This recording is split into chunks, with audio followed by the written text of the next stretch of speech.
Aloha and welcome to PTC 26, the 48th edition here in Hawaii. And joining me now is Phillip Marangella, Chief Marketing and Product Officer at EdgeConneX. Phil, pleasure speaking to you. This is our yearly catch-up. Yes, absolutely. Good to see you, Joe. Always. What PTC number is this for you? I don't know. I'm over a dozen at least. Yeah, a dozen. Double digits, yeah. Without COVID as well in the middle. Yeah, exactly. What do you think of the conference so far? Have you heard anything new? Yeah, I mean, I think it's like record attendance, right? By a significant amount.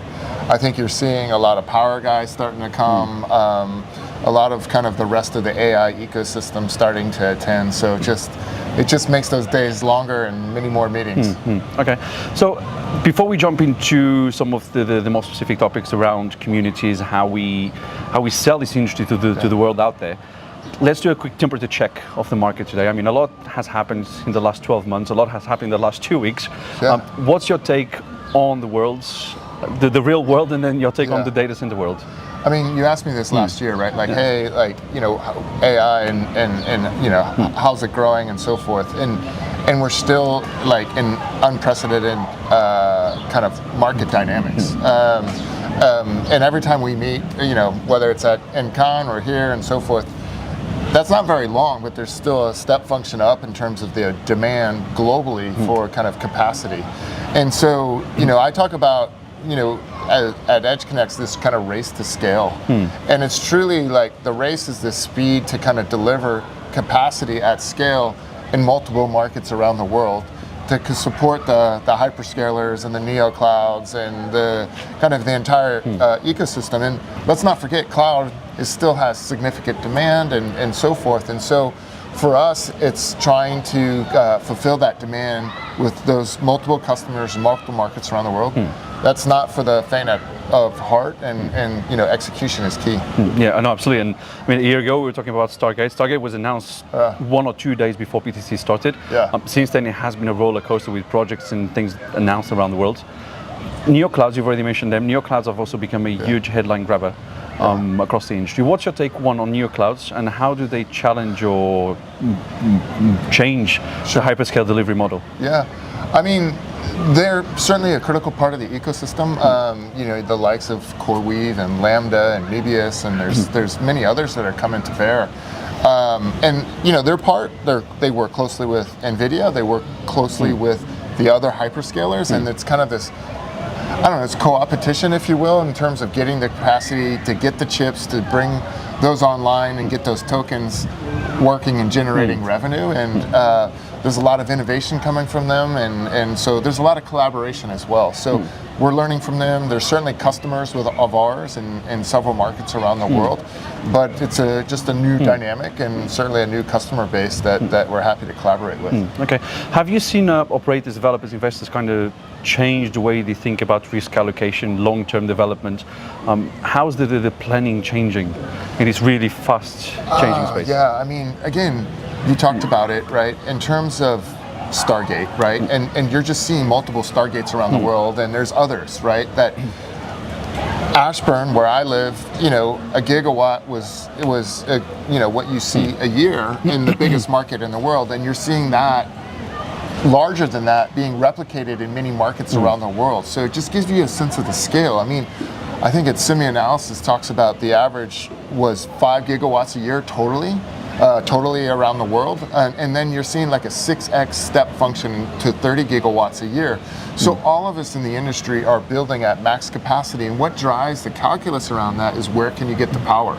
Power has been the limiting factor because there is certainly a delta between what's available from the grid and what you can you know, deliver for demand. And so that's why a lot of us, ourselves included, are looking out on-site natural gas generation and other alternative energy sources to serve as a bridge until the grid can catch back up and be able to support all the AI capacity requirements. Okay. Sorry, I don't know if you want to add something else, but I was going to bring up maybe the AI bubble conversation, because that has become a big topic last year. In your view, is it exaggerated? Could there be a bubble? Is this just a timeline issue? Well, I think people are just getting very worried Because the other thing is the capital. Do you have the capital? A gigawatt, it's $10 billion. It's not for the faint of heart, or the amount of financing required to be able to support this. And so there's a concern: is AI real? Is it here for the long term? Again, I'm old, so I remember the dot-com days. I actually worked at Nortel, right? And they were the kind of the classic company that did all the vendor financing. The difference back then, though, is the customer were these startups with no revenue, no experience, and so they failed significantly and dramatically, which led to the dot-com bubble burst.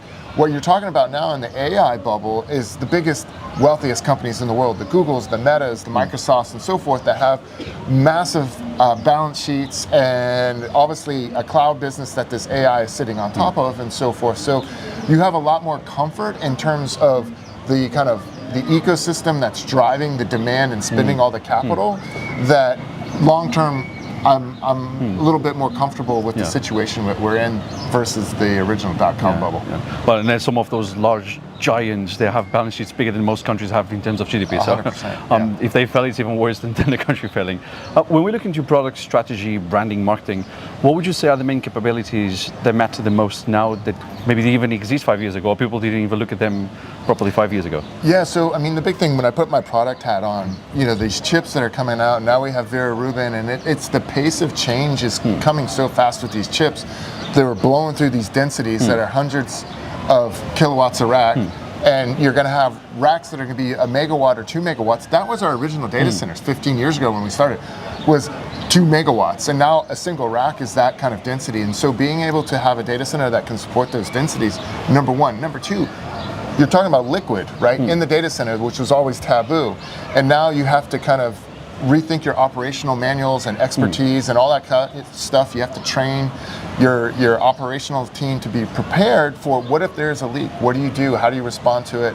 You have to think, what are we responsible for versus the customer? So when you think about contracts and SLAs, like there's just a whole new data center, right? So rather than blowing air, in which you still have to do in a smaller percentage, you have to think about liquid and the implications, and you want to make sure your data center doesn't become obsolete by the time you build it, given the pace of change and the growth in chips and densities and all that kind of stuff. So that's key. Picking up on that, just a quick follow-up question. Do you think we're going to see a wave of divestment of older assets, simply because it's probably easier to build a new building to house liquid cooling versus retrofitting? No, I mean, all of our new stuff obviously is designed to support liquid and high densities and but flexible. Beyond EdgeConneX, sorry. This was a question beyond EdgeConneX. Sure. No. And I think, but there's plenty of other applications that are not high dense, right? You're still going to have cloud. You can still find a use for it. You still have content, and you can repurpose it for that and so forth. And and it's up to the individual company. Do they want to go through the retrofit, or do you just want to do kind of greenfield and start from scratch with something new? But I think there's going to be plenty of demand, like I said, for non-AI, lower density that can be leveraged for those other pre-existing data centers. Okay, interesting. Another thing that's getting more attention, it's AI literacy and digital infrastructure skills, because even though some big industries are starting to do a lot of jobs, this industry is actually lacking more talent. We need more hands, we need more human beings behind the wheel to drive the industry forward. Yeah. What's your take on the talent shortage? How can we develop better talents? Yeah. And what's EdgeConneX doing around that as well? Well, that's absolutely true, right? So, like I said, go back. A lot of us are old, and so we're going to be, graying out, as they say. And there's hundreds of thousands of the next generation that are needed to kind of fill our places.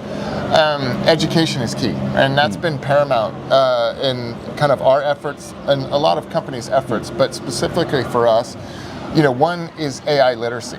And so in getting kids understanding AI and how to use it and how to code and how to leverage it, right? So, and it's important, obviously we're doing stuff at the college level, and we've done many programs and co-opted with universities and junior college schools, trade schools as well, and all that kind of stuff. But why I also focus on K through 12 is this next generation, those kids, get them excited. And you got to start young because you want the kids to feel that they can be a part of it. Because what you find if you wait too long, they self-select out and they're like, that's not for me, STEM is not for me, I'm always going to be working on the farm, or I'm going to be working in, you know, a mechanic or whatever it may be, right? And they'll feel like AI is not for me. You got to get them excited early. And so we've partnered with a firm called Hello World to develop AI literacy, and we're also going to add curriculum for data centers specifically. So in these communities where they're building, these kids not only see AI being built, but they can take a part of it and have jobs in those data centers that we're building in the communities that we're in, right? And we're doing it down in Austin, we're doing it in Atlanta, we're doing it in New Jersey. We also partnered with the Duke of Edinburgh Award. And that's also a very great motivation for the kids to be challenged and commitment to kind of be a part of the digital infrastructure, the digital economy that's coming. So. Yeah, I mean, part of the future is still be relevant in tomorrow's world. Yeah, and it's open source, right? It's not about EdgeConneX, it's about the whole industry it's about humanity, to collaborate, right? And the others are, you know, we're, you know, working with some of our competitors in some of this stuff, because I might not be in that particular market, because what we want the kids to come into the data center and tour and see it and get mentors and all that kind of stuff. So we're collaborating with many of our competitors on the educational efforts, and obviously the iMasons are close partners with that as well. Yeah, it's for the better good. But I think there's also another side, so maybe not the so young generations, the older generations, they might not like data centers that much. So from a community perspective, I guess we can split into two, because there's the local government. They, of course, you're going to be engaging a lot, so mayors, all those guys. How do you sell them the idea of a data center coming to their community? And then on the back of that, how do you then go and sell the idea to the person on the streets? Because for them, this is just a big facility. There's sometimes they are ugly, and they might just think there's going to be power generators, it's going to make noise, and it's going to disturb my sleep. How do you sell them the idea? I mean, 100%. I mean, this is something that we're all facing in the industry. A lot of it's general, and not just US. It's global. Yes, right. And we're all facing it, and like, it's kind of a bipartisan anti-data center mantra that's out there, and there's a lot of understandings around data centers in terms of power, and are we going to affect people's power rates and so forth, and you know, all the power that we're getting, we're paying for it and we're investing it and so forth, and so we got to work with the power companies to better educate folks on the power costs, water usage. You know, we were talking about SimAnalysis came out with a great report that compares the largest data center in the world, the Colossus, versus a In-N-Out burger, and you know, it's not much more, right? It's maybe twice as much. Like, the largest data center in the world is maybe 2.5 times more than a single In-N-Out burger, and just gives people perspective, and they can, and something they can relate to, right? But we also have to be good neighbors, right? We can't just say, hey, we're going to come in, I got the permit and I can do whatever. You have to communicate, you have to work with the community to be a part and be respectful of their concerns. And better educate them on, hey, this is what we're doing. You're not going to, these are computers in these walls. It doesn't, it's not going to, you're not going to grow a third arm and things like that, right? And so there's a lot of noise and misrepresentation. And we as an industry, we can't talk about PUE. We have to talk about things, that's why I was referencing the In-N-Out, things that they can relate to and they can understand. It's got to be translated. Yes, absolutely. So, what's the one assumption that this industry still has, that AI is going to completely shatter over the next 5-10 years? Look, again, it gets back to jobs, right? And like, it's going to take everybody's jobs and all that and so forth. And I think it's going to create new jobs, different jobs, right? The jobs that you had. Again, I talked about the farmer, right? Like, how do they leverage AI? You're still going to be a farmer, but you can be a so much smarter farmer, right? And this is what we also need to talk about, the benefits of data centers, and they appreciate, like, they see this big building, they don't know what goes on inside. There's a lot of computers and servers, but it's the applications in there that everybody's going to use. Whether it's the farmer, whether it's the manufacturer, where the emergency services, whether the hospitals and the research to, be better that way, right?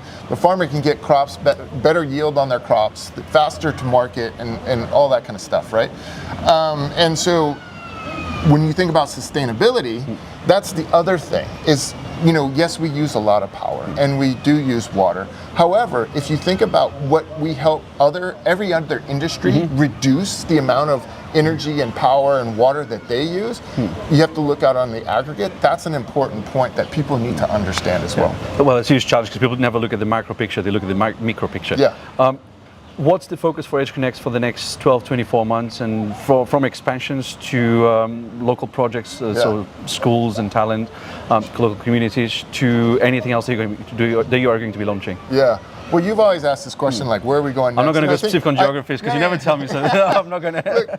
Look, we do have a significant global platform, right, across 4 continents, right, and so pretty well established there. I think it's less about adding more dots, although we will add a few more, but like it's more about scaling like select dots. So the investment will be focused on these supporting these AI factories in big markets, and whether it's Texas or Ohio, whether it's in the Nordics, or in Japan or Malaysia and so forth, right? So some of those major markets that will be big AI hubs is we're going to put significant gigawatts and tens of billions of dollars and so forth. Yeah.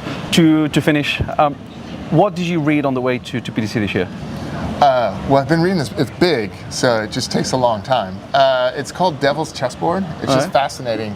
It's about the Dulles brothers. Alan Dulles, who founded and headed up the CIA, and his brother John Foster Dulles, who's head of Secretary of State. But it's just fascinating to kind of listen to that history of what they were doing, right? And there's a lot of similarities to kind of what you're seeing and hearing today that you're surprised, like, I can't believe this is happening, but you're like, oh, shoot, it happened. Yeah. This is not the first time in history that some of these dealings have been taking place and so forth. So it's fascinating to hear, as they came out of World War II and what they were building there in terms of the security apparatus and all that kind of stuff. So it's certainly and the thing is, it's a real story, right? It's like it seems like a Le Carre novel, like a fiction, but it's actually real. So it's a great read. Devil's Chessboard. Devil's Chessboard. Yeah. I'll give it a go. Yeah. Phillip Marangella, Chief Marketing Officer and Product Officer at EdgeConneX. Thanks so much for talking to me. Yep. As for your home, thank you for watching, and do check our website for global digital infrastructure news from across the globe. At the Tech Capital you lead, we report. Mahalo.